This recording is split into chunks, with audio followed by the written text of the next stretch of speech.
परिवार टूटी जाला तीसरा के अइला से। परिवार टूटी जाला तीसरा के अइला से। अपने घरे के चर्चा दूसरा से कैला से।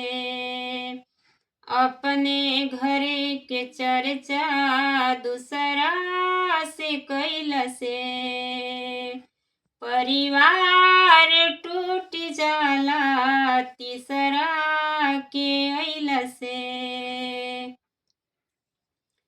कैकेयी के मती मरलस जैसे मंथरा के बतिया। घर तोड़े वाला ऐसे ही पल में घुमावे मतिया। कैकेयी के मती मरलस जैसे मंथरा के बतिया। घर तोड़े वाला ऐसे ही पल में घुमावे मतिया। बर्बाद होई जाला सब बतिया पर लोभैला से। बर्बाद होई जाला दूसरे क बतिया सुनला से। परिवार टूट जाला तीसरा के अइला से। परिवार टूट जाला तीसरा के अइला से।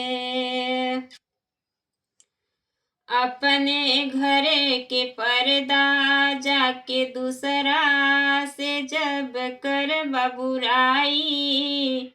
किरण यादव कहे घरवा जरूर टूट जाई। अपने घरे के पर्दा जाके दूसरा से करबा बुराई। किरण यादव कहे घरवा जरूर टूट जाई।